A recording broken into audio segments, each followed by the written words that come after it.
Hello guys, स्वागत है आपका सिटीजन जी चैनल पर। और आज आप देखने वाले हो 2025 में ही रिलीज हुई हॉरर मूवी द ड्राउन्ड का ब्रेकडाउन, जिसके राइटर डायरेक्टर हैं सैमुअल क्लेमेंस। मूवी थोड़ी साइकोलॉजिकल भी है और बिना कोई जवाब दिए एंड हो जाती है। सिर्फ एक हिंट देती है जिससे जवाब हमें खुद निकालना है, जो कि मैंने इस वीडियो में निकाला है। तो चलिए अब ज्यादा देर ना करते हुए जल्दी से ब्रेकडाउन स्टार्ट कर दें।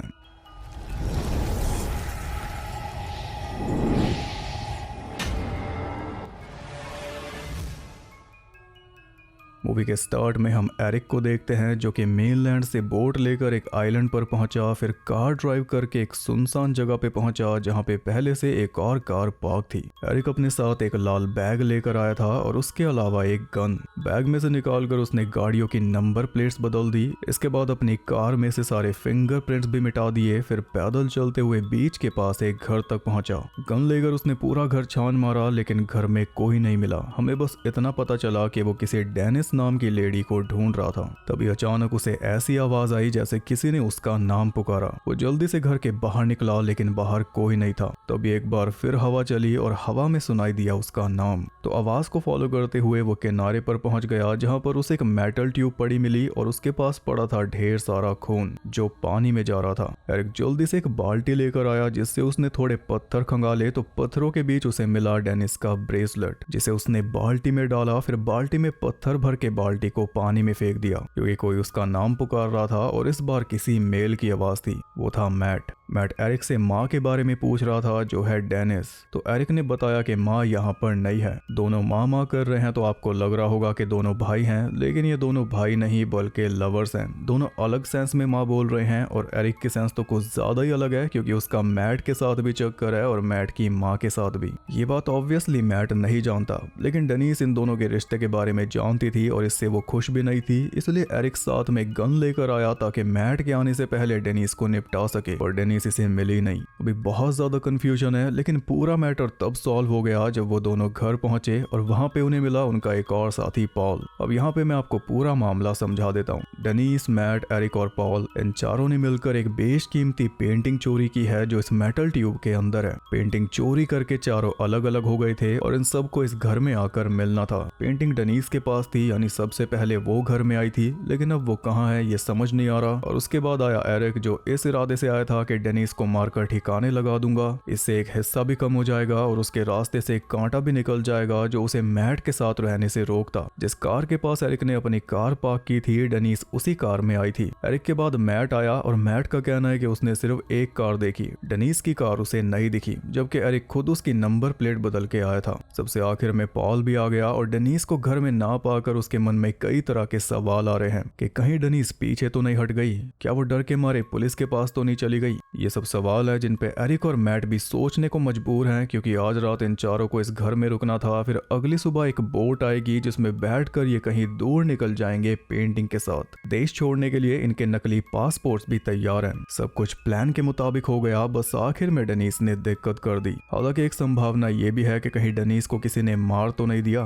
क्योंकि एरिक को उसका ब्रेसलेट मिला था ढेर सारे खून के साथ, जो बात इसने किसी को बताई नहीं और ना ही ये बताया है कि इसके पास एक गन भी है। अगर डेनिस को किसी ने मारा है, इसका मतलब कि कोई इनकी रॉबरी के बारे में जानता है और वो इनका भी नंबर लगा सकता है। पर जिसने भी डेनिस को मारा उसे क्लियरली पेंटिंग में कोई इंटरेस्ट नहीं है, क्योंकि पेंटिंग वो किनारे पर ऐसे ही छोड़ गया। हल्का सा शक पॉल और मैट के ऊपर भी है, कहीं डेनिस को इन दोनों में से किसी ने तो नहीं मार दिया। सवाल कई सारे हैं, ये गुत्थे सुलझने में अभी टाइम लगेगा। फिलहाल मैट को ये डर है कि उसकी माँ को कहीं कुछ हो तो नहीं गया, और पॉल को ये उम्मीद है कि डेनिस को सप्लाईज लेने गई होगी, सुबह बोट के आने से पहले वापस आ जाएगी। ये दोनों ही इस बात से अनजान है कि पेंटिंग एरिक को किनारे पर पड़ी मिली है ढेर सारे खून के साथ में डेनिस का ब्रेसलेट भी था। एरिक ने इन्हें ये बताया है कि पेंटिंग घर के अंदर थी। खैर, उन दोनों के फोन्स अपने लाल बैग में भर के उसने बैग भी समंदर में फेंक दिया। हाँ, लेकिन गन नहीं फेंकी। अब यहाँ पे एक और अजीब चीज हुई। समंदर के ऊपर तैरती हुई हवा के साथ एक आवाज आई, जिसे सुनते ही एरिक मानो किसी के वश में हो गया। वही आवाज सुनकर घर में मौजूद पॉल और मैट की भी सेम हालत हो गई।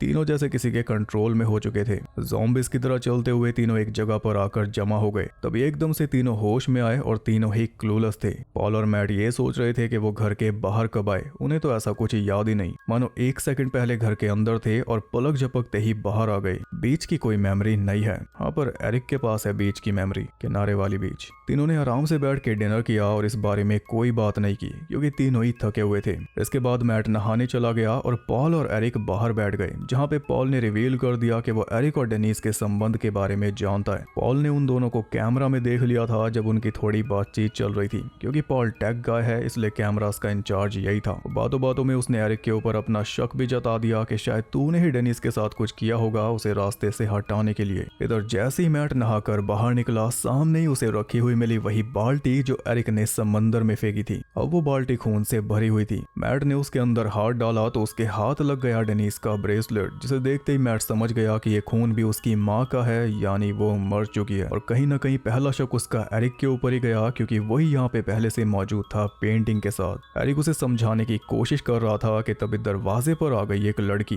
वो बहुत ज्यादा घबराई हुई उनसे मदद मांग रही थी, तो एरिक और पॉल उसके साथ चले गए और उनके जाते ही मैट ने देखा कि बाल्टी गायब हो चुकी। लड़की का नाम है ओपल। वो उन दोनों को किनारे पर ले गई जहां पर उसकी 2 दोस्त मौजूद थी, नोए और पिक्सी, जिनमें से पिक्सी डूबने की वजह से बेहोश पड़ी थी। एरिक उसे होश में लेकर आया लेकिन वो चलने की हालत में नहीं थी और उसे हीट की भी जरूरत थी, इसलिए उसे उठाकर अपने साथ घर में ले आया। कुछ देर बाद पिक्सी स्टेबल हो गई तो जान बचाने के लिए उसने एरिक को थैंक्स बोला। फिर ओपल ने बताया कि हम तीनों एक बोट में पार्टी कर रही थी, बोट हमारी क्रैश होकर डूब गई और कुछ इस तरह हम किनारे पर आ गए। अपने बताने के बाद उसने लड़कों से सवाल शुरू कर दिए और सवाल बहुत ज्यादा थे कि तुम कौन हो, यहाँ पे क्या कर रहे हो वगैरह। पॉल और मैट ने अपना असली नाम बताने के बजाय नकली नाम बता दिए, जो कि सेफ्टी के हिसाब से सबसे ज्यादा मेन था, क्योंकि अभी अभी डूब के मरने से बचने के बाद ये लड़कियां कुछ ज्यादा ही रिलैक्स लग रही हैं। उन दोनों के फेक नाम सुन के एरिक को बहुत बुरा लगा क्योंकि वो पहले ही अपना असली नाम बता चुका था। इससे आप समझ जाओ कि रॉबरी में एरिक को सिर्फ मसल के लिए रखा था, वरना दिमाग चलाना इसे आता नहीं। पॉल और मैट ने झूठी कहानी बनाकर बोल दिया कि यहाँ पे मैट की बैचलर्स पार्टी चल रही है। एरिक मैट का भाई है और पॉल उसका दोस्त, और जिससे मैट की शादी होने वाली है उसका नाम मैट ने बता दिया डेनिस। यहाँ पे एरिक भी शॉक्ड क्योंकि 2-2 MF हो गए। वो बड़ी समझदारी से कहानियां बुन रहे थे, लेकिन लड़कियों के पास उनकी हर एक बात के लिए नया सवाल था। बैचलर्स पार्टी की कहानी बनाई तो लड़कियों ने पूछ लिया कि ना तो यहाँ पे म्यूजिक है, ना खाना है, ना पीना है, तो पार्टी किस नाम की। वो बोले कि पार्टी तो हमने कल ही कर ली थी। बिकने लायक बात नहीं थी पर बिक गई। अब लड़कियों को फोन की जरूरत थी, लेकिन फोन तो सारे एरिक फेंक चुका। मैट बोला कि हमारे पास फोन नहीं है क्योंकि ये पार्टी का पहला रूल है, फोन तुम्हें गाँव में मिल जाएगा, सुबह होते ही हम तुम्हें कार में ले जाएंगे। अब ये बात बोलकर मैट ने तीनों को फंसा दिया क्योंकि उन्हें पीछा छुड़वाना था, पर मैट ने कल का दिन भी लड़कियों के नाम कर दिया। सुबह लड़कियों को गांव में लेकर जाएंगे तो जो बोट आएगी उस पे कौन जाएगा। तीनों ने अकेले में जाकर इस बारे में बात की और हल ये निकला कि लड़कियों के सामने एक और बहाना बनाना पड़ेगा। बहाना ये मारा कि हमें कल सुबह एक बॉयज ओनली ट्रिप पर जाना है, तो हम अपनी कार तुम्हें दे देंगे, तुम तीनों गाँव में चली जाना। अब यहाँ भी लड़कियां खेल गई कि हमें तो कार ड्राइव करनी आती नहीं, जिससे वो तीनों फिर से निराश हो चुके थे। पर अच्छी बात ये थी कि लड़कियां मजाक कर रही थी, उन्हें कार चलानी आती है। बोला ना मैंने, अभी मौत के मुंह से निकली है और मजाक इनके बंद ही नहीं हो रहे। जितने मिस्टीरियस लड़के हैं उससे कई गुना ज्यादा मिस्टीरियस ये लड़कियां हैं। लड़कों के चेहरे पे तो शिकन भी है, लेकिन लड़कियां तो माहिर नजर आ रही हैं। कहीं डेनिस के गायब होने से इनका कोई लेना देना तो नहीं। क्या अब ये तीनों लड़के भी गायब होने वाले हैं?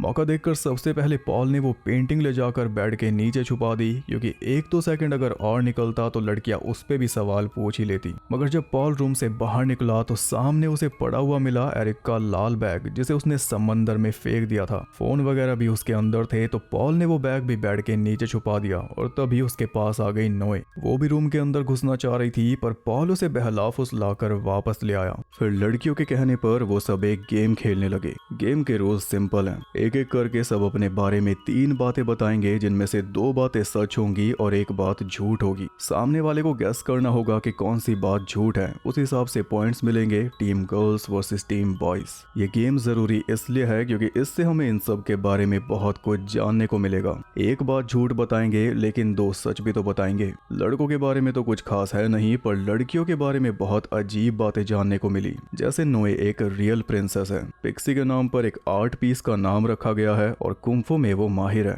कुंफू वाली बात उसने प्रूव करके दिखाई बड़ी आसानी से एरिक को पिन डाउन करके, जो कि तीनों लड़कों में सबसे ज्यादा पावरफुल है, यानी लड़कों को घबराने की जरूरत है। एक और खास बात यह है कि लड़के तो रूल्स के हिसाब से चल रहे थे, लेकिन लड़कियां अपने हिसाब से बातें बता रही थी, कभी 2 झूठ और 1 सच और कभी तीनों सच। बस लड़के इस बात को समझ नहीं पा रहे, लेकिन लेकिन हम समझ रहे हैं। आखिर में ओपल ने बताया कि वो माइंड रीड कर सकती है और इसका उसने लाइव डेमो भी दे दिया एरिक से ये पूछकर कि तुम्हारे पास गन क्यों है। ये सुनते ही एरिक के होश उड़ गए और बस तभी घर की पावर भी उड़ गई। एरिक पैनिक मोड में जा चुका था तो पिक्सी ने उसे शांत किया, उससे दूसरी तरह की बातचीत करके। ऐसी नोए ने पॉल को पकड़ लिया और ओपल ने मैट को। इंटरेस्टिंग बात यह है कि फ्लो में ओपल ने मैट का असली नाम बोल दिया क्योंकि वो माइंड रीड कर सकती है और मैट ने नोटिस भी नहीं किया। इसका मतलब है कि लड़के गेम कभी जीत ही नहीं सकते थे और उससे भी बड़ा मतलब यह है कि अब तक लड़कों ने जितना भी झूठ बोला ओपल ने सारा पकड़ लिया। लड़कों के बारे में सब कुछ पता होने के बावजूद ये लड़कियां इनके साथ खेल रही हैं और ऐसा दिखा रही हैं जैसे ये लड़कों के जाल में फंसी हैं, ना कि लड़के इनके जाल में। सबकी अच्छी खासी बड़ी बातचीत चल रही थी कि तभी समंदर के ऊपर से वही आवाज आई जिसे सुनते ही तीनों लड़के फ्रीज हो गए। जब होश में आए तो पाया कि मैट और ओपल दोनों मिसिंग हैं और घर के बाहर किसी के अंदरूनी अंग बिखरे पड़े हैं, जिनके पास पिक्सी बैठी हुई है और नोए बीच पे ओपल को ढूंढ रही है। पिक्सी को खुद नहीं पता कि क्या हुआ और कब हुआ, बस उसे इतना पता है कि एरिक की गन अब उसके पास है, इसलिए एरिक को अपना मुंह खोलना पड़ेगा। एरिक बोला कि हमारे साथ ऐसा दिन में भी हुआ था। एक आवाज आते ही हम सब बेसुध हो गए थे। अब दोबारा वही हुआ है और ये जो खून बिखरा पड़ा है ये मैंने दिन में भी देखा था किनारे पर। ये सब सुनकर पिक्सी थोड़ा शांत हुई। तभी मौका देखकर एरिक ने उसके हाथ से गन छीन ली क्योंकि एरिक को लड़कियों के ऊपर ही शक था। हालांकि वो कुछ उगलवा पाता उससे पहले ही आवाज फिर से आ गई और वो दोनों वश में होकर समंदर की तरफ बढ़ने लगे। दोनों ही समंदर में समा जाते वो तो सही टाइम पे होश में आ गए और होश में आके देखते हैं कि किनारे पर भी किसी के ऑर्गन्स पड़े हैं। पॉल कह रहा था कि हम जब भी उस आवाज को सुनते हैं हमारे साथ कुछ हो जाता है, इसलिए सबसे पहले हमें अपने कानों में कुछ ठूसना होगा ताकि हम होश में रहें, तभी तो कुछ पता चलेगा कि आखिर यहाँ पे हो क्या रहा है। लेकिन एरिक को बस मैट की चिंता हो रही थी, उसे मैट को ढूंढना था। घर के अंदर रोशनी दिखाई दी इसलिए दोनों वापस घर में आ गए जहाँ पे पिक्सी बेड के नीचे से पेंटिंग निकाल रही थी, पर गन देखते ही पीछे हट गई। हालांकि उसका फिर भी कुछ नहीं कर पाए क्योंकि आवाज दोबारा आ गई। जैसे ही वो फ्रीज हुए पिक्सी ने एरिक को स्टैब कर दिया जिसका उसे पता भी नहीं चला, पर जब होश में आया तब बहुत दर्द हुआ। एरिक का तरीका अपना के देख लिया जिससे बात बनी नहीं, इसलिए इस बार पॉल ने अपना तरीका आजमा के देखा जिसमें सबसे पहले उसने टॉयलेट पेपर गीला करके अपने कानों में भरा ताकि आवाज सुनाई ना दे। एरिक के कान में भी भर दिया और इतने में एरिक ने खुद को पैचअप भी कर लिया था, इसलिए वो तो सीधा बाहर निकल गया मैट को ढूंढने। किनारे पर उसे मैट की आवाज आ रही थी लेकिन जल्दबाजी में वो गिर पड़ा और गिरते ही उसके कान से पेपर निकल गया। तभी आवाज आई और वो फिर से फ्रीज। पॉल के कान में पेपर था पर वो फिर भी नहीं बच पाया। आवाज ने उस पे भी असर कर दिया और यहाँ पे उसके दिमाग में चल रही चीजों के थ्रू हमें पता चला कि यहाँ पे आने से पहले ही वो एरिक का इंतजाम करके आया था। उसने कैमरा में देख लिया था कि एरिक मैट को धोखा दे रहा है उसकी माँ के साथ संबंध बना के, इसलिए बोट पे चढ़ने से पहले पॉल ने एरिक की फोटो पुलिस के पास मेल कर दी थी ताकि वो पकड़ा जाए। लेकिन इतना वेट करने की जरूरत ही नहीं पड़ेगी क्योंकि होश में आते ही कोई एरिक को खींचकर समंदर में ले गया। उसने गोलियां भी चलाई लेकिन कोई फायदा नहीं हुआ। इतने में समझदारी दिखाते हुए पॉल ने खुद को घर के बाहर एक पिलर के साथ रस्सी से बांध लिया ताकि वश में होने के बाद वो समंदर तक ना जा पाए। पेंटिंग भी उसके पास ही थी। पॉल को लेने कई बार आवाज आई लेकिन दिमाग चलाने की वजह से वो बचा रहा, पर सुबह तक वो रस्सी भी टूट गई और आखिर में पॉल किनारे तक पहुंच ही गया जहां पानी के ऊपर खड़े होकर उसे बुला रही थी वो तीनों लड़कियां। उनके माया जाल में फंसकर पॉल भी पानी में उतर गया और वो तीनों उसे भी ले गई। लेकिन मूवी अभी बाकी है क्योंकि डेनिस अभी जिंदा है। वो भी फ्रीज होके घर के दूसरी साइड वाले किनारे पर खड़ी है जहां किसी की नजर पड़ी नहीं। पैर से उसके मांस उखड़ा हुआ है, यानी लड़कियों ने इस पे भी अटैक किया था लेकिन इसे मारा नहीं क्योंकि जो सबसे पहले आई थी उसे सबसे लास्ट में मारेंगे। डेनिस घर के अंदर गई जहां पे दीवार पे वो पेंटिंग लगी हुई थी और अब जाके फाइनली हम भी उस पेंटिंग को देख पाए जिस पे लिखा है JW वाटरहाउस 1896। डेनिस जाके पेंटिंग के सामने खड़ी हुई तभी समंदर में से कोई आया और उसे भी खींच कर ले गया। इसी के साथ ये मूवी भी खत्म हो गई। मूवी का सबसे मेन पीस वो पेंटिंग ही थी जो सबसे लास्ट में जाके दिखाई। सारे जवाब उस पेंटिंग के अंदर हैं। आपको बता दूं कि वो एक रियल पेंटिंग है और जैसा कि उस पे लिखा हुआ था उस पेंटिंग को बनाया था जॉन विलियम वाटरहाउस ने 1896 में। पेंटिंग का नाम है हाइलस एंड द निम्फ्स। पिक्सी ने बोला था ना एक आर्ट पीस का नाम मेरे नाम पर रखा गया है, वो इसी पेंटिंग की बात कर रही थी, निम्फ। एंशियंट ग्रीक फोकलोर में निम्फ एक फीमेल डेटी होती है नेचर से रिलेटेड। वो तीनों वाटर निम्फ थी जिन्हें कहा जाता है नायार्ड्स। ये किसी भी वाटर बॉडी में पाई जा सकती है, जैसे फाउंटेन्स, कुएं, तालाब, झरना, कुछ भी। जैसे वो तीनों रह रही थी समंदर में, वही अपनी आवाज से सबको वश में कर रही थी। पेंटिंग में भी यही दिखाया गया है कि हाइलस नाम के लड़के को लुभा कर निम्फ्स उसे पानी में खींच रही है। ये वाक्य बहुत ज्यादा फेमस है। इस पे और भी कई फेमस पेंटिंग्स बनी है। हाइलस था किंग थियोडामस का बेटा जिसे हरक्यूलिस ने मार दिया था, और फादर के मरने के बाद हाइलस हरक्यूलिस का कंपेनियन बन गया था। वो दोनों गए थे क्वेस्ट पे आर्गो नाम की शिप में, जिसे हम मूवी के अंदर भी देख पाए पॉल के पीछे। उसी जर्नी में हाइलस को ताजा पानी लाने भेजा गया था, और पानी की खोज में उसे एक तालाब मिला जिसमें नायार्ड्स रह रही थी। उन्होंने हाइलस को लुभा कर पानी में खींच लिया, जिसके बाद वो कभी मिला नहीं। यही वाक्य पेंटिंग दिखा रही है, और यही है इस मूवी का कॉन्सेप्ट, सीधा ग्रीक माइथोलॉजी से रिलेटेड। वो तीनों निम्फ्स उन लड़कों को लुभा रही थी, उनके साथ खेल रही थी, और मन भर जाने पर उन्हें पानी में ले गई। नोए ने बोला था कि वो प्रिंसेस है, उसने सच बोला था। लड़कियों ने बोला था हमें कार चलानी नहीं आती, वो भी सच था। पेंटिंग चुराने का हर्जाना भरना पड़ा। ये था इस मूवी का सार। बहुत लो बजट मूवी है जिसमें एक्टिंग भी सो है, लेकिन एंड में जाकर सारा दिमाग खपाना वर्थ इट हो जाता है। सस्पेंस और मिस्ट्री एंड तक बनी हुई थी। अब आप बताइए आपको उन लड़कियों के बारे में क्या लगा था। वीडियो पसंद आई तो लाइक कर देना, और ऐसी और इंटरेस्टिंग वीडियोस देखने के लिए चैनल को सब्सक्राइब करके बेल नोटिफिकेशन को ऑल पर सेट कर लो, ताकि नोटिफिकेशंस आपको लुभा कर यहाँ पर ले आए बिना खेले। और ज्यादा कनेक्टेड रहने के लिए आप मुझे इंस्टाग्राम पर फॉलो कर सकते हो, वहाँ पे आपको बहुत कुछ जानने के लिए मिल जाएगा, और साथ ही बाकी जगहों पर भी फॉलो कर सकते हो जिनके लिंक्स आपको मिल जाएंगे नीचे। मैं आपसे मिलूंगा अगली वीडियो के साथ, तब तक के लिए सबको बाय।